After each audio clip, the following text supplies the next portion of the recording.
ನಮಸ್ಕಾರ ಸ್ನೇಹಿತರೆ, 24 ವರ್ಷಗಳ ನಂತರ ಈ 5 ರಾಶಿಯವರಿಗೆ ರಾಜಯೋಗ, ಶ್ರೀಮಂತಿಕೆಯ ಸುಯೋಗ. ಹೌದು, ಜುಲೈ 26ರಿಂದ ಕೆಲವು ರಾಶಿಗಳಿಗೆ ಶುಭ ಕಾಲವಾಗಲಿದೆ. ಈ ದಿನ ಶುಕ್ರನು ಮಿಥುನ ರಾಶಿಯಲ್ಲಿ ಸಾಗುತ್ತಾನೆ ಮತ್ತು ಈಗಾಗಲೇ ಇಲ್ಲಿರುವ ಬುಧನೊಂದಿಗೆ ಸಂಯೋಗವನ್ನು ರೂಪಿಸುತ್ತಾನೆ.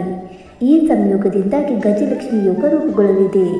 ಇದರಿಂದ ಕೆಲವು ರಾಶಿಚಕ್ರ ಚಿಹ್ನೆಗಳಿಗೆ ಒಳ್ಳೆಯ ದಿನಗಳು ಪ್ರಾರಂಭವಾಗುತ್ತವೆ.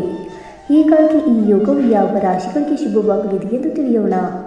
ಐಶ್ವರ್ಯದಾತ ಶುಕ್ರನು ಜುಲೈ 26ರಂದು ಮಿಥುನ ರಾಶಿಯಲ್ಲಿ ಸಾಗುತ್ತಾನೆ. ಈ ಸಮಯದಲ್ಲಿ ಶುಕ್ರನು ಈಗಾಗಲೇ ಮಿಥುನ ರಾಶಿಯಲ್ಲಿರುವ ಗುರು ಜೊತೆಯಲ್ಲಿ ಇರುತ್ತಾನೆ. ಇದು ಗಜಲಕ್ಷ್ಮಿ ರಾಜಯೋಗವನ್ನು ಸೃಷ್ಟಿಸುತ್ತದೆ.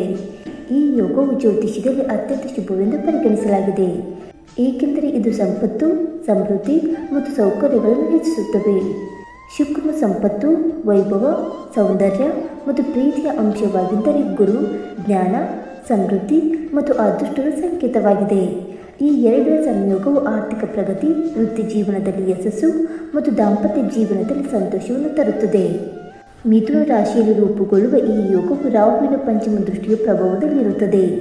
ಇದರಿಂದಾಗಿ ಕೆಲವು ರಾಶಿಚಕ್ರ ಚಿಹ್ನೆಗಳು ಬುದ್ಧಿವಂತಿಕೆ ಮತ್ತು ತಂತ್ರದಿಂದ ಪ್ರಯೋಜನ ಪಡೆಯುತ್ತವೆ. ಒಟ್ಟಾರೆ ಈ ಯೋಗವು ಯಾವ ರಾಶಿಚಕ್ರ ಚಿಹ್ನೆಗಳಿಗೆ ಒಳ್ಳೆಯದಾಗಲಿದೆ ಎಂದು ತಿಳಿದುಕೊಳ್ಳೋಣ. ಬನ್ನಿ ಸ್ನೇಹಿತರೆ, ಅದಕ್ಕೂ ಮುಂಚೆ ನೀವು ನಮ್ಮ ಚಾನಲ್ಗೆ ಸಬ್ಸ್ಕ್ರೈಬ್ ಮಾಡದೆ ನೋಡ್ತಾ ಇದ್ರಿ, ದಯವಿಟ್ಟು ನಮ್ಮ ಚಾನಲ್ಗೆ ಸಬ್ಸ್ಕ್ರೈಬ್ ಮಾಡಿಕೊಳ್ಳಿ ಸ್ನೇಹಿತರೆ. ಹಾಗೆ ವೈದಿಕ ಜ್ಯೋತಿಷ್ಯ ಮತ್ತು ಆಚಾರ ವಿಚಾರಗಳಲ್ಲಿ ನಂಬಿಕೆ ಇದ್ದರೆ ವಿಡಿಯೋವನ್ನು ತಪ್ಪದೆ ಲೈಕ್ ಕೊಟ್ಟು ನಿಮ್ಮ ಆತ್ಮರಿಗೆ ಶೇರ್ ಮಾಡಿ. ಮೊದಲನೆಯದಾಗಿ ಮಿಥುನ ರಾಶಿ. ಮಿಥುನ ರಾಶಿಯ ಮೊದಲ ಮನೆಯಲ್ಲಿ ಗಜಲಕ್ಷ್ಮಿ ಯೋಗವು ರೂಪುಗೊಳ್ಳುತ್ತದೆ. ಇದು ನಿಮ್ಮ ವ್ಯಕ್ತಿತ್ವವನ್ನು ಹೆಚ್ಚಿಸುತ್ತದೆ ಮತ್ತು ನಿಮ್ಮ ಆತ್ಮವಿಶ್ವಾಸವನ್ನು ಹೆಚ್ಚಿಸುತ್ತದೆ. ಈ ಯೋಗವು ನಿಮ್ಮ ಆರ್ಥಿಕ ಸ್ಥಿತಿಯನ್ನು ಬಲಪಡಿಸುತ್ತದೆ. ಇದರೊಂದಿಗೆ ನೀವು ಪೂರ್ವಜರ ಆಸ್ತಿಯಿಂದ ಪ್ರಯೋಜನಗಳನ್ನು ಪಡೆಯುತ್ತೀರಿ. ಉದ್ಯೋಗ ಮತ್ತು ವ್ಯವಹಾರದಲ್ಲಿ ಪ್ರಗತಿ ಇರುತ್ತದೆ. ಸಾಮಾಜಿಕ ಗೌರವ ಹೆಚ್ಚಾಗುತ್ತದೆ ಮತ್ತು ಕುಟುಂಬದಲ್ಲಿ ಶುಭ ಘಟನೆಗಳು ನಡೆಯಬಹುದು. ವಿದ್ಯಾರ್ಥಿಗಳು ಅಧ್ಯಯನದಲ್ಲಿ ಯಶಸ್ಸನ್ನು ಪಡೆಯುತ್ತಾರೆ. ಈ ಸಮಯದಲ್ಲಿ ವಾಹನ ಅಥವಾ ಆಸ್ತಿಯನ್ನು ಖರೀದಿಸುವ ಶುಭ ಯೋಗಗಳು ರೂಪುಗೊಳ್ಳುತ್ತವೆ. ಆದರೆ ಖರ್ಚುಗಳನ್ನು ನಿಯಂತ್ರಿಸಿ ಮತ್ತು ಮಹಿಳೆಯರನ್ನು ಗೌರವಿಸಿ. ಶುಕ್ರವಾರದಂದು ತಾಯಿ ಲಕ್ಷ್ಮಿಯನ್ನು ಪೂಜಿಸುವುದು ಮತ್ತು ದಾನ ಮಾಡುವುದರಿಂದ ಪ್ರಯೋಜನಗಳು ಹೆಚ್ಚಾಗುತ್ತವೆ. ಎರಡನೆಯದಾಗಿ ಕುಂಭರಾಶಿ. ಕುಂಭರಾಶಿಯವರಿಗೆ 5ನೇ ಮನೆಯಲ್ಲಿ ಗಜಲಕ್ಷ್ಮಿ ಯೋಗವು ರೂಪುಗೊಳ್ಳುತ್ತದೆ. ಇದು ಶಿಕ್ಷಣ, ಮಕ್ಕಳು ಮತ್ತು ಪ್ರೀತಿಗೆ ಸಂಬಂಧಿಸಿದೆ. ವಿದ್ಯಾರ್ಥಿಗಳು ಅಧ್ಯಯನದಲ್ಲಿ ಉತ್ತಮ ಫಲಿತಾಂಶಗಳನ್ನು ಪಡೆಯುತ್ತಾರೆ ಮತ್ತು ಪ್ರೇಮ ಸಂಬಂಧಗಳು ಸುಧಾರಿಸುತ್ತವೆ. ನಿಮ್ಮ ಆರ್ಥಿಕ ಸ್ಥಿತಿ ಉತ್ತಮವಾಗಿರುತ್ತದೆ.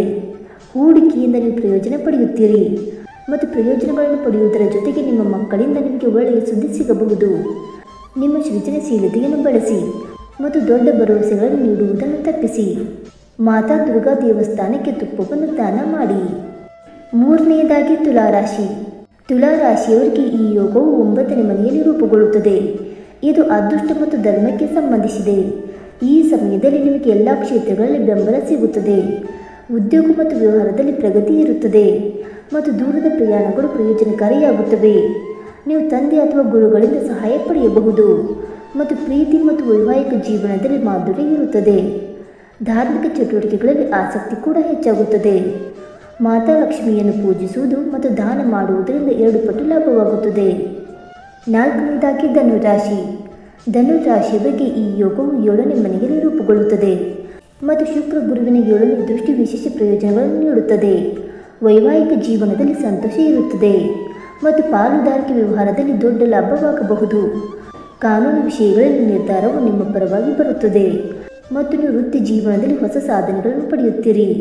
ಅವಕಾಶಗಳನ್ನು ಗುರುತಿಸಿ ಮತ್ತು ನಿಮ್ಮ ಸಂಗಾತಿಯೊಂದಿಗೆ ಸಮಯ ಕಳೆಯಿರಿ. ಇನ್ನು 5ನೇದಾಗಿ ಋಷಭ ರಾಶಿ. ಋಷಭ ರಾಶಿಯವರ 2ನೇ ಮನೆಯಲ್ಲಿ ಗಜಲಕ್ಷ್ಮಿ ಯೋಗವು ರೂಪುಗೊಳ್ಳುತ್ತದೆ. ಈ ಸಮಯದಲ್ಲಿ ಹಣಕಾಸಿನ ಲಾಭಕ್ಕಾಗಿ ಹೊಸ ಅವಕಾಶಗಳು ಲಭ್ಯವಿರುತ್ತವೆ. ಉದ್ಯೋಗದಲ್ಲಿ ಬಡ್ತಿ ಅಥವಾ ಸಂಬಳ ಹೆಚ್ಚಳವಾಗಬಹುದು. ಸಂಗೀತ, ಕಲೆ ಅಥವಾ ಸೃಜನಶೀಲ ಕೆಲಸಗಳಲ್ಲಿ ಆಸಕ್ತಿ ಹೆಚ್ಚಾಗುತ್ತದೆ ಮತ್ತು ಕುಟುಂಬದಲ್ಲಿ ಶುಭ ಘಟನೆಗಳು ನಡೆಯುತ್ತವೆ. ಹೊಸ ಬಟ್ಟೆ ಅಥವಾ ಆಭರಣಗಳನ್ನು ಖರೀದಿಸಲು ಇದು ಒಳ್ಳೆಯ ಸಮಯವಾಗಿದೆ. ಲಕ್ಷ್ಮೀ ದೇವಿಯನ್ನು ಪೂಜಿಸಿ ಮತ್ತು ಹಸುವಿಗೆ ಆಹಾರವನ್ನು ದಾನ ಮಾಡಿ. ಸ್ನೇಹಿತರೆ, ಈ ಮಾಹಿತಿ ನಿಮಗೆ ಇಷ್ಟವಾಯಿತಾ? ಇಷ್ಟವಾಗಿದ್ದರೆ ವಿಡಿಯೋಗೊಂದು ಲೈಕ್ ಮಾಡಿ, ಶೇರ್ ಮಾಡಿ. ಹಾಗೆ ನಿಮ್ಮ ಅನಿಸಿಕೆ ಮತ್ತು ಅಭಿಪ್ರಾಯವನ್ನು ತಪ್ಪದೆ ಕಮೆಂಟ್ ಮೂಲಕ ತಿಳಿಸಿ ಸ್ನೇಹಿತರೆ. ವಿಡಿಯೋ ನೋಡಿದ್ದಕ್ಕಾಗಿ ಧನ್ಯವಾದಗಳು. Thank you so much.